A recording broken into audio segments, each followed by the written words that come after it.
Trainees पिछली कुछ videos में मैंने आपको सिखाया कि हम गूगल पे सर्च एड्स कैंपेन का स्ट्रक्चर कैसे डिज़ाइन कर सकते हैं। मैंने आपको कीवर्ड्स रिसर्च करना सिखाया। मैंने आपको कीवर्ड मैच टाइप्स के बारे में बताया और साथ ही साथ मैंने आपको ये भी बताया कि आप ऐड कॉपी कैसे लिख सकते हैं। अब इस वीडियो में हम सीखेंगे कि हम इस सारी इन्फॉर्मेशन को यूज़ करते हुए एक एक्चुअल कैंपेन कैसे रन कर सकते हैं। तो आइए चलते हैं स्क्रीन की तरफ। गूगल पे सर्च ऐड कैंपेन चलाने के लिए मैं अपने गूगल एड्स के डैशबोर्ड लॉगिन कर लूँगा और मैं लेफ़्ट से ये क्रिएट के बटन पे क्लिक करूँगा। तो वो मुझसे सबसे पहले पूछेगा आप क्या क्रिएट करना चाह रहे हैं? मैं एक कैंपेन क्रिएट करना चाह रहा हूँ, तो मैं कैंपेन के ऑप्शन पे क्लिक कर दूँगा। अगले स्टेप पे वो कह रहा है कि आप हमें अपने बिज़नेस के बारे में बताएँ ताकि हम आपको बेहतर तरीके से सजेस्ट कर सकें कि कौन-सी ऐड आपके लिए चलाना ज़्यादा सूटेबल है। मैं फ़िलहाल चाह रहा हूँ कि मैं मैन्युअली अपनी कैंपेन को क्रिएट करूँ, तो मैं इस ऑप्शन को स्किप कर देता हूँ। आप अगर चाहें तो इस ऑप्शन को यूज़ कर सकते हैं। अगले स्टेप पे वो मुझे कह रहा है कि आप अपनी कैंपेन का ऑब्जेक्टिव सिलेक्ट करें, यानी आप क्या अचीव करना चाह रहे हैं इस ऐड कैंपेन से। तो इस एग्जांपल के लिए मैं फ़िलहाल वेबसाइट ट्रैफिक का जो ऑब्जेक्टिव है वो यहाँ पे चूज़ कर लेता हूँ। अगले स्टेप पे वो कह रहा है कि आप अपना कन्वर्जन गोल डिसाइड करें, यानी आप किस बेस के ऊपर अपनी कन्वर्जन को ट्रैक करना चाह रहे हैं। मैंने क्योंकि अभी तक अपनी कन्वर्जन इसमें ऐड नहीं की हुई, तो मुझे सिर्फ़ और सिर्फ़ यहाँ पे वो पेज व्यू का जो गोल है वो दे रहा है। साथ ही साथ मैंने क्योंकि वेबसाइट ट्रैफिक अपना ऑब्जेक्टिव सिलेक्ट किया है, तो उससे रेलेवेंट मेरे पास पेज व्यू का ही कन्वर्जन गोल बनता है। तो मैं इसी को ही सिलेक्टेड रहने देता हूँ और मैं कंटिन्यू के बटन पे क्लिक कर देता हूँ। अगले स्टेप पे वो मुझे कह रहा है कि आप अपनी कैंपेन की टाइप सिलेक्ट करें और यहाँ पे आपके पास मल्टीपल कैंपेन टाइप्स हैं। बाकी जो कैंपेन टाइप्स हैं हमने आगे चल के डिस्कस करनी है। फिलहाल मैं यहाँ पे सर्च की जो कैंपेन टाइप है उसको सिलेक्ट कर लेता हूँ। फिर वो मुझे कह रहा है कि आप अपनी जो वेबसाइट है उसका लिंक यहाँ पे दे दें। मैं फिलहाल यहाँ पे लिंक नहीं ऐड करना चाह रहा, मैं ऐड लेवल पे जाके अपना लिंक ऐड करूँगा, तो मैं इसको इस ब्लैंक छोड़ के ही कंटिन्यू के बटन पे क्लिक कर दूँगा।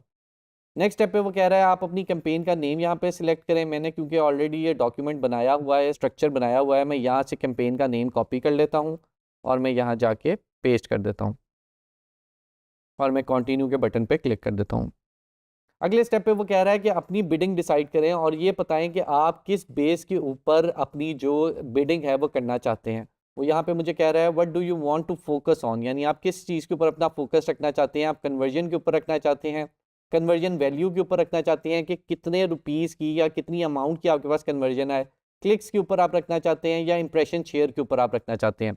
मैं वेबसाइट ट्रैफिक की फ़िलहाल ऐड चला रहा हूँ, तो मैं कहता हूँ कि मैं क्लिक्स के ऊपर फोकस अपना रखना चाहता हूँ। आगे वो कह रहा है कि आप सेट करना चाहते हैं कि मैक्सिमम कॉस्ट पर क्लिक आपको कितनी मिले, यानी आप बिड अमाउंट ऐड करना चाहते हैं। अगर आप बिड अमाउंट ऐड नहीं करेंगे तो गूगल खुद से ही आपके बिहाफ पे बिडिंग करेगा।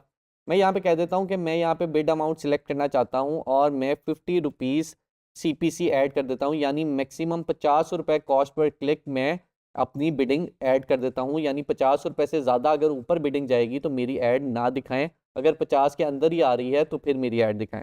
अगले स्टेप पे वो कह रहे हैं कि आपने अगर ऐसे कस्टमर को बिड करना है जो और नए कस्टमर हैं, एग्जिस्टिंग कस्टमर को आपकी ऐड आप नहीं दिखाना चाहते, तो यहाँ पे आप इसको only bid for new customers पे कर सकते हैं। मैं फिलहाल चाह रहा हूँ कि मेरी ऐड सबको शो हो, तो मैं इस ऑप्शन को चेक नहीं करता और मैं नेक्स्ट के बटन पे क्लिक कर देता हूँ। आगे वो कह रहा है कि आप ये डिसाइड करें कि आपकी ऐड कहाँ कहाँ शो हो।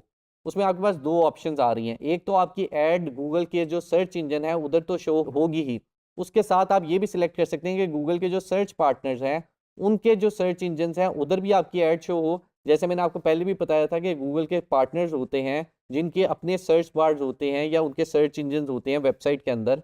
अगर आप चाहते हैं वहाँ पे आपकी ऐड शो हो, तो आप इनको चेक कर सकते हैं। साथ ही साथ गूगल डिस्प्ले नेटवर्क की ऑप्शन है कि अगर आप चाहते हैं कि आपका बजट अगर सर्च ऐड पे सारा कंज़्यूम ना हो, तो वो उसको डिस्प्ले नेटवर्क पे भी आपकी ऐड को शो कर दे, तो आप यहाँ पे वो भी सिलेक्ट कर सकते हैं। मैं फॉर एग्जांपल चाहता हूँ कि मैं क्योंकि एक सर्च ऐड चला रहा हूँ, तो मेरी सर्च ऐड गूगल के सर्च पार्टनर्स पे तो शो हो, लेकिन डिस्प्ले नेटवर्क पे शो ना हो। और अगर मेरा बजट सारा कंज्यूम ना हो, तो उस बजट को ऐसे ही रहने दें, उसको यूज़ करने की ज़रूरत नहीं है। तो मैं गूगल डिस्प्ले नेटवर्क को यहाँ पे अनचेक कर दूँगा और सर्च पार्टनर्स को चेक ही रहने दूँगा। उसके बाद वो कह रहा है अपनी लोकेशन सिलेक्ट करें कि आप कौन-सी लोकेशन पे अपनी ऐड चलाना चाहते हैं। मैं यहाँ पे कह देता हूँ कि मैं पूरे पाकिस्तान पे अपनी ऐड चलाना चाहता हूँ। अगर आप पाकिस्तान के अंदर किसी सिटी को सिलेक्ट करना चाहते हैं, तो यहाँ पे आप एंटर अदर लोकेशन पे जाके आप वो भी सिलेक्ट कर सकते हैं। और अगर आप लोकेशन ऑप्शन पे जाएँ, तो वो आगे आपको ये बता रहा है कि आपकी जो लोकेशन आपने सिलेक्ट की है, वो किस बेस के ऊपर आपने सिलेक्ट की है। उसमें 2 ऑप्शन है, प्रेज़ेंस और इंटरेस्ट, यानी कि वो लोग जो कि उस लोकेशन पे प्रेज़ेंट हैं या उनका इंटरेस्ट उस लोकेशन से रिलेटेड है, तब भी उसको ऐड दिखा दें। और दूसरी ऑप्शन है प्रेजेंस की, यानी उन लोगों को आपकी ऐड दिखाई जाए जो कि उस लोकेशन पे एक्चुअली प्रेजेंट है। तो मैं कहता हूँ कि मैं सिर्फ उन लोगों को ऐड दिखाना चाहता हूँ जो उस लोकेशन पे प्रेजेंट है, यानी पाकिस्तान में एक्चुअली मौजूद है। उसके बाद वो कह रहा है अपनी लैंग्वेजेस ऐड करना चाहें तो आप यहाँ पे लैंग्वेजेस ऐड कर सकते हैं। मैं क्योंकि कैंपेन चला रहा हूँ इंग्लिश में और इंग्लिश ऑलरेडी सिलेक्टेड है तो मैं इसको एज इट इज़ रहने दूंगा। अगर आप कोई और लैंग्वेज यहाँ से ऐड करना चाहें तो आप वो भी ऐड कर सकते हैं। आगे वो आपसे पूछ रहा है कि आप यूरोपियन यूनियन के ऊपर पॉलिटिकल एड्स तो नहीं चला रहे। तो अगर आप वो कैंपेन चला रहे हैं तो आप येस पे टिक करेंगे। मैं क्योंकि नहीं चला रहा तो मैं इसको नो पे ही सिलेक्ट रहने दूंगा।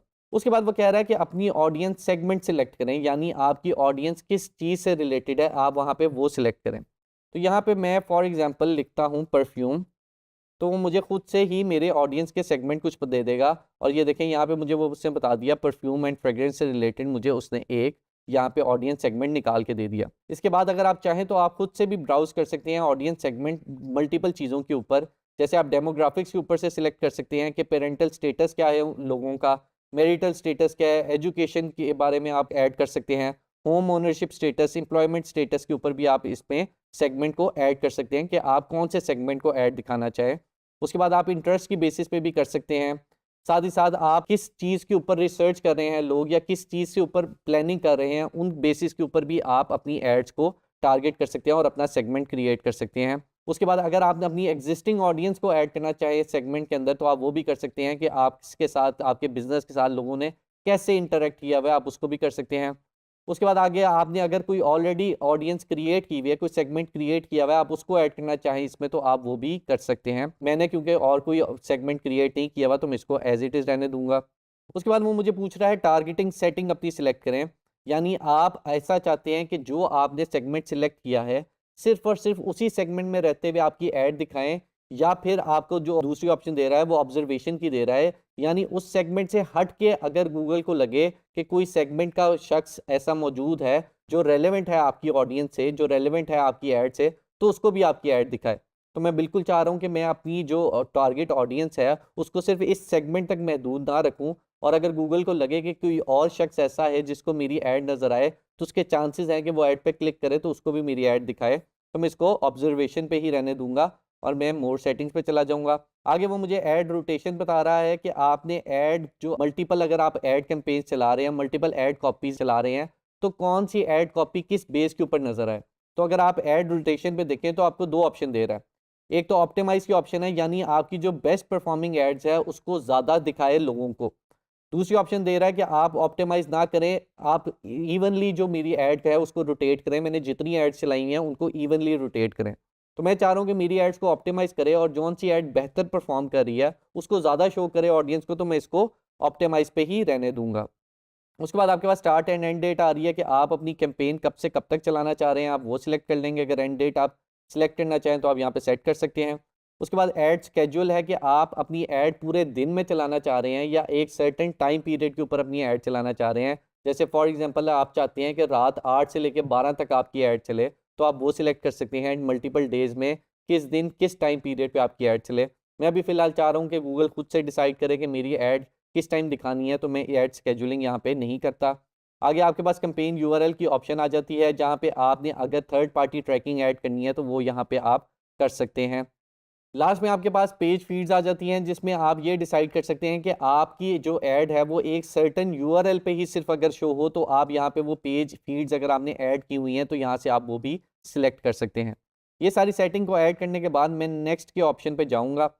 अब वो मुझे यहाँ पे एक नई ऑप्शन दे रहा है, वो कह रहा है AI max for search campaigns, यानी एआई की बेस के ऊपर अगर आप चाहते हैं कि आप अपनी ऐड को ऑप्टिमाइज़ करें तो एआई खुद से डिसाइड करेगा कि आपके लिए कौन सी कीवर्ड्स बेहतर हैं और आपकी किस तरह की ऐड डिज़ाइन होनी चाहिए और किस तरह की ऑडियंस को आपकी ऐड दिखनी चाहिए। तो अगर आप चाहें तो यहाँ पे इसको ऑन कर सकते हैं।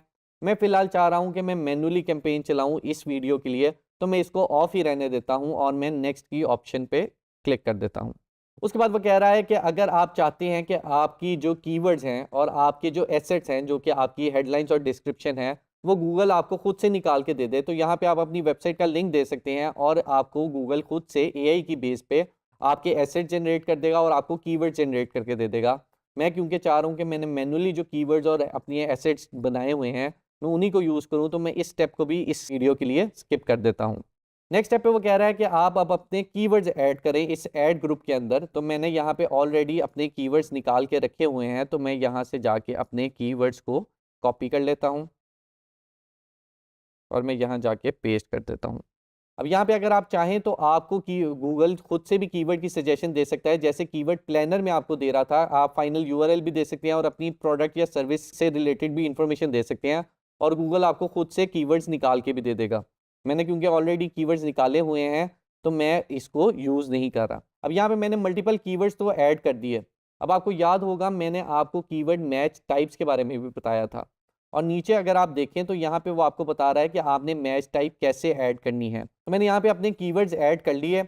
आगे मेरे पास AI मैक्स की सेटिंग्स आ रही है। मैंने क्योंकि AI मैक्स कैंपेन नहीं चलानी तो मैं इन सेटिंग्स को ऑफ ही रहने दूंगा। उसके बाद अगले स्टेप पे वो मुझे कह रहा है कि आप अब अपनी ऐड डिज़ाइन करें। तो ऐड में हमारे पास सबसे पहले आ जाता है फाइनल यूआरएल। तो मैं अपनी प्रोडक्ट का जो यहाँ पे यूआरएल है उसको यहाँ पे कॉपी कर देता हूँ। मैं जुनून के लिए ऐड चला रहा हूँ तो मैं इसको यहाँ से कॉपी करके पेस्ट कर देता हूँ। आगे हमारे पास वो पूछ रहा है कि अपना डिस्प्ले पाथ सिलेक्ट करो। तो हमने यहाँ पे डिस्प्ले पाथ ऑलरेडी क्रिएट किया हुआ है। मैं वहाँ से जाके इसको कॉपी करके पेस्ट कर देता हूँ, डिस्प्ले पाथ 1 और डिस्प्ले पाथ 2। तो यहाँ पे मैंने अपना डिस्प्ले पाथ ऐड कर दिया। उसके बाद वो कह रहा है कि अपनी हेडलाइंस ऐड करो, और जैसे मैंने आपको पहले बताया था कि हम 15 हेडलाइंस ऐड कर सकते हैं, और एक हेडलाइन 30 करैक्टर से ज़्यादा की नहीं हो सकती। तो मैंने उस जो हेडलाइन AI से जनरेट करवाई थी, मैं वो सारी हेडलाइंस यहाँ पे क्विकली ऐड कर देता हूँ।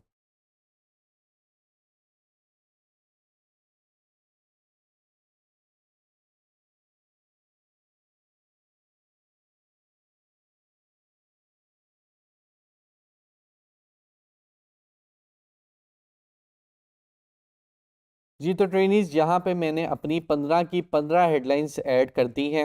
अब हम उसके बाद डिस्क्रिप्शन ऐड करेंगे। हम अप टू 4 डिस्क्रिप्शन ऐड कर सकते हैं। तो मैं यहाँ पे चारों की चारों क्विकली डिस्क्रिप्शन भी ऐड कर देता हूँ।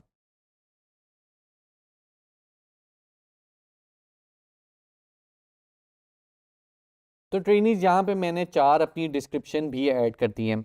अब अगर आप टॉप पे देखें तो वो मुझे ऐड स्ट्रेंथ शो कर रहा है कि मैंने जो अपनी ऐड अभी डिज़ाइन की है वो कितनी स्ट्रॉन्ग है। वो आपको बताता है कि आप, और साथ-साथ आपको सजेशन भी दे रहा है कि आप क्या-क्या चीज़ें कर सकते हैं अपनी ऐड को बेहतर बनाने के लिए। अब जैसे वो यहाँ पे कह रहा है हेडलाइंस आपने सारी ऐड की हुई हैं, तो उसने उसको चेक मार्क किया हुआ है।